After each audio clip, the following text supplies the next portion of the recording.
Over the course of the 2016-17, I believe, school term, Studio 58 at Langara College, one of the leading theatre schools in the country, created its very first Student Diversity Committee.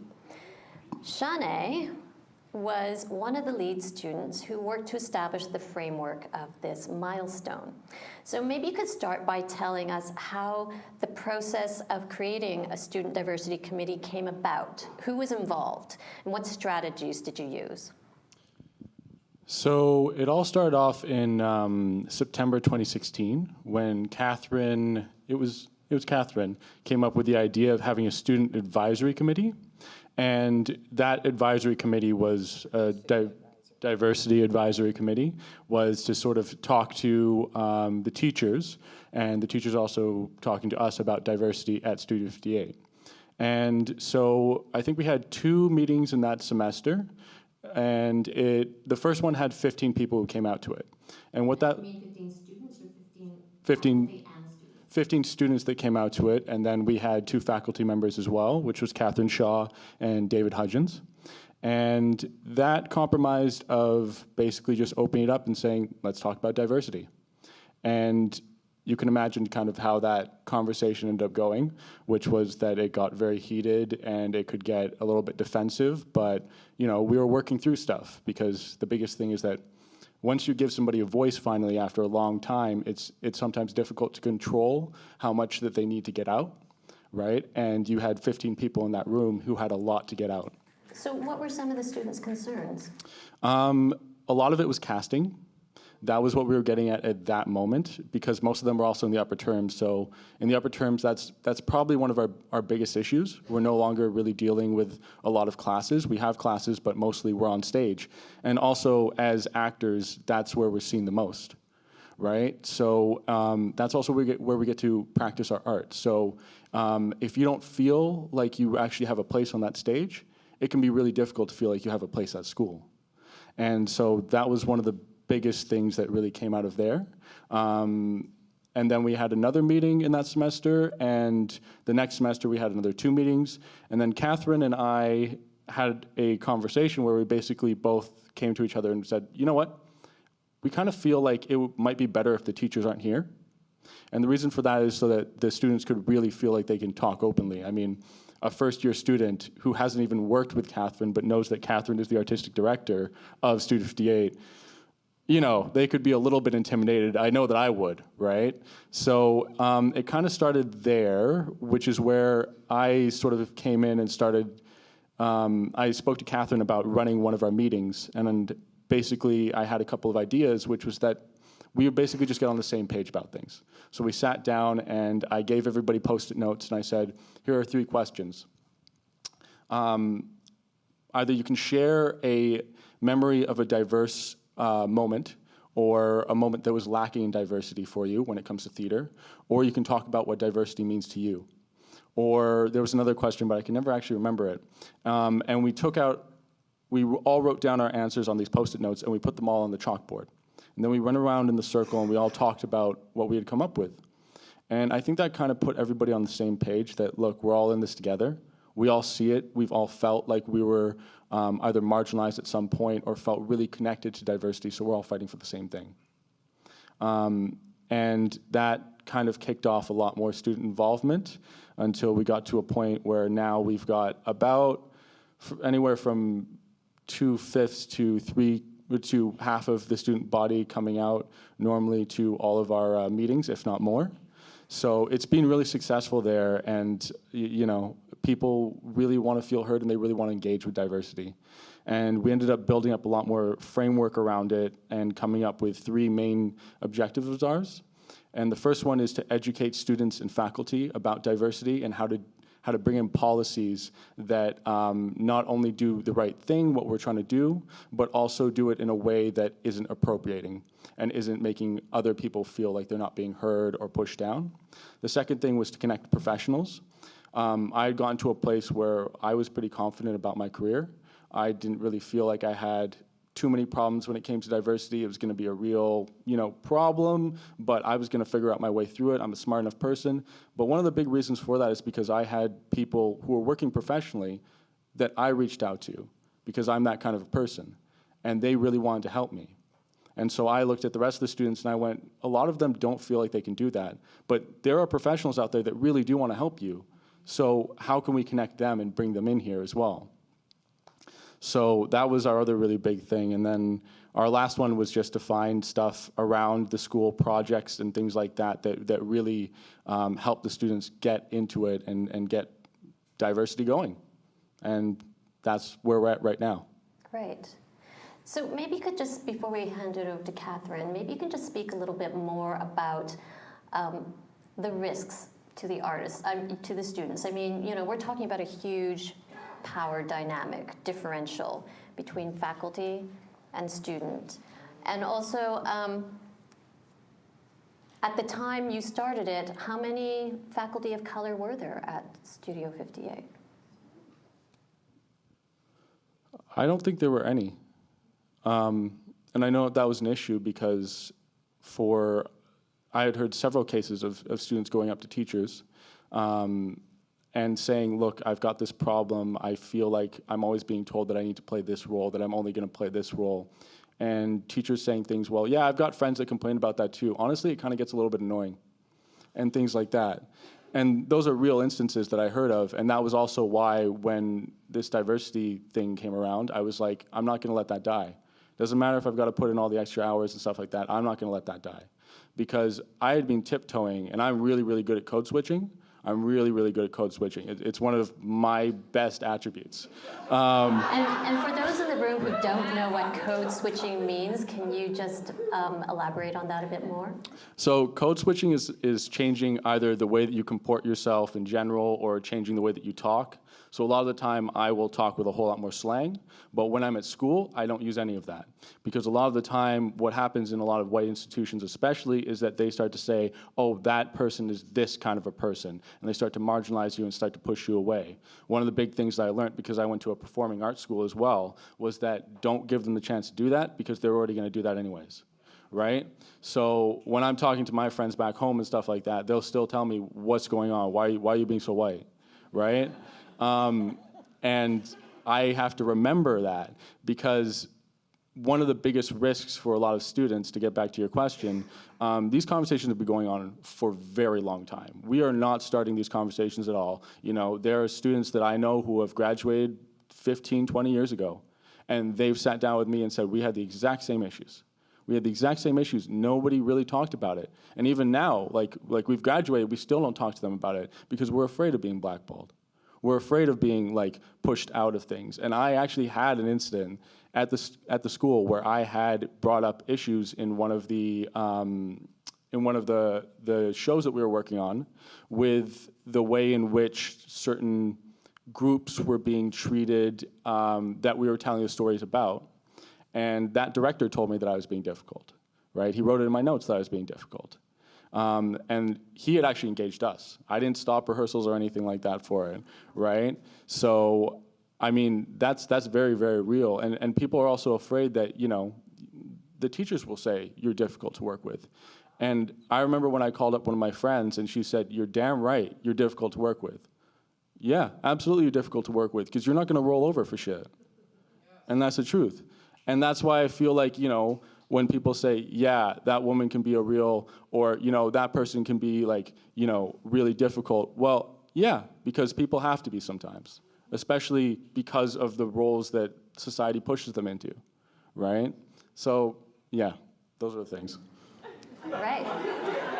Just a few other things. So, Kathryn, it sounded like you were the one who actually made the initial move to talk to students about these issues. Can you tell us a bit what led you to do that, to reach out? Well, there were several things. I mean, I'd been thinking about it for a while, and it was always niggling in the back of my mind and bothering me that, you know, the diversity was lacking, and that, you know, we had this all-white faculty, and we were having more and more students of diversity. And the other thing was, you know, in terms of recruitment, we wanted more students of diversity. You know, we were trying to get more students of diversity, and yet, I mean, it was obvious that if you don't, if you aren't showing that you are diverse, if there isn't diversity, then why would anybody assume that this would be a place they'd want to come to and that there would be diversity there? So it's a slow process in terms of changing the faculty and everything, because everybody is unionized, and so people who have the jobs have the jobs. So, you know, you can't just decide, well, I'm going to hire a whole bunch of brand new people, because you just simply can't do that. So you have to take advantage of the opportunities, perhaps when someone leaves, retires, something like that. I mean, we have made a bit of progress. We have 2 faculty members who are diverse now that are regular faculty members. So, I mean, it's incremental, but it is happening. And, you know, I'm trying to find, my opportunity is in hiring directors often, or designers, or, you know, people of that, that are not formal Langara College instructors. And there I've tried to diversify a lot. But that's not answering your question. But kind of it is, because I felt that this was something that the school was really lacking. And I also thought the students were really smart and that they had a lot to say. And I felt that there had to be, that they could probably help me with, and help the school with diversifying, because they would have personal experience and they would have ideas and energy to apply to the idea of diversity. And I also, I mean, I was honestly curious. I wanted to know, you know, where they were at and what they were thinking, and, you know, what their ideas were in terms of diversifying. And so, yeah, so it started out, its official name originally was the Studio 58 Student Diversity Advisory Committee. That's how it started out. Because, and initially, I can't even, you got a better memory than me, but, you know, we sort of said, well, we're going to do this. I can't even remember how I announced it. But anyway, and there's going to be this meeting. You know, there's going to be several meetings. And so, as you say, actually quite a few people came the first time, right? I mean, I can't remember exactly, but... Yeah, I actually went through the email the other day because I was just doing a little bit of research. And there were 15 people that showed up, and everybody in that room was like, wow, people care a whole lot. Well, it wasn't that people care, but people are being courageous. Yeah. People are being courageous. No, but it was great, you know, and a lot of people, and it grew, and we only had 2 meetings? I thought we had more than that the first term, but I'm forgetting, and he's remembering better than me, and he did the research. So anyway, my memory is after a couple of meetings, which I found interesting and everything, and I participated. I remember putting Post-it notes on the board myself for something. Yeah. Anyway, so... You know, so David and I came and we participated and so on. And at some point I just thought, you know, they've got to have the space to just say whatever they want. And they're not going to do it when we're around, because we are the power structure. And, you know, we're simply going to intimidate them.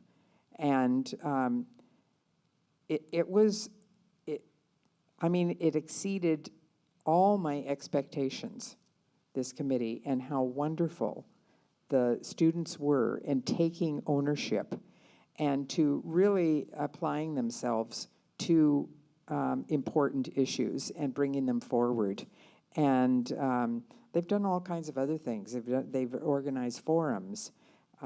They have made suggestions about curriculum that, you know, and that we've been, as much as we've been able to, we've adopted. And so, and I'm sure more will be forthcoming.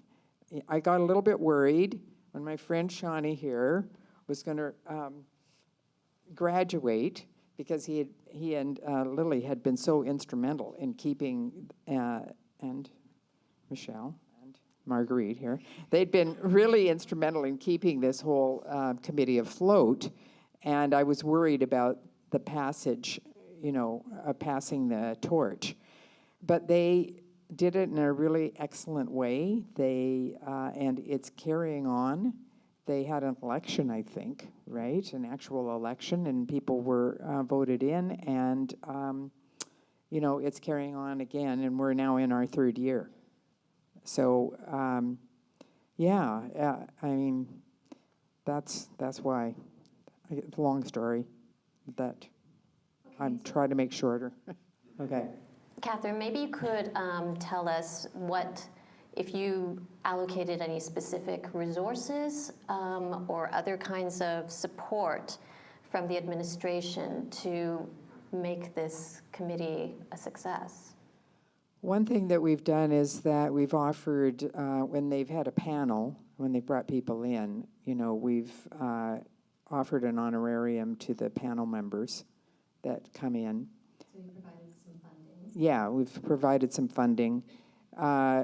And, I think that when people bring initiatives, then, we try to find out a way to support them as much as we can. We could probably do more. But, yeah, so that's what we've done. And, when Shanae came forward with ideas for fundraising, we discussed that and what was possible and what wasn't. And for various reasons. Yeah. Okay, so going back to you, Shanae, what for you was the most positive outcome of this challenging situation? The most positive outcome is having students come up to me and say, I feel like I've got a voice, I feel like it can be supported on stage. Because that's the exact same thing when I see diverse theater on stage, like when I see The Shipment and other shows like that are, people feel like not only can they explore diversity, they can support their friends who are very diverse artists themselves. Because it hasn't just been diverse artists who have stepped up as well. There have been a lot of other artists that aren't diverse artists who have stepped up and said, how can we help? And it's building that community, it's building that empathy, that understanding around one another, because that's really, I think, what we're looking for at the end of the day. We want to be able to tell our stories, and we want other people to understand why our stories are important, right? We want other people to feel our hearts just like, we feel yours at the end of the day. And then, like, that's the biggest thing that's come out, is that we spark so many great conversations. We get people involved in things. We get people involved in elections, right? There are students going around being like, this proportional representation thing, that's really important for us as artists, right? Especially with like the younger artists, the newer generations, like or I guess newer semesters, not quite generations yet, but I mean, they're stepping in, they're swinging. Like they do not have time for anybody telling them that they don't have time to do diversity stuff. So right? They're feeling empowered. They're feeling very empowered, yeah. Wonderful. Yeah. And so Kathryn, for you personally, I understand that you are taking a sabbatical to do some additional work. Would you consider that one of your most positive outcomes of this work? Yeah, I'm taking a sabbatical next term, and with the help of my researchers, one of whom is Shanae, and the other Jane Heyman. Basically, the whole purpose of my sabbatical is to find material that is more diverse, both that could, it's sort of three-pronged, to use in acting classes, to use for auditions, for monologues, for sight readings, for all of that kind of thing, and also a variety of plays which could be produced at Studio 58 that are reflective of diversity. So it's a great big project, but we'll make it available to any other institution, anybody who wants it once we're finished, and to pass it on. So I think that's been, I've wanted to do this for a while, and as Jane Heyman said, she proposed this very thing, I can't even remember how many years ago, 2002, as a sabbatical project and was turned down.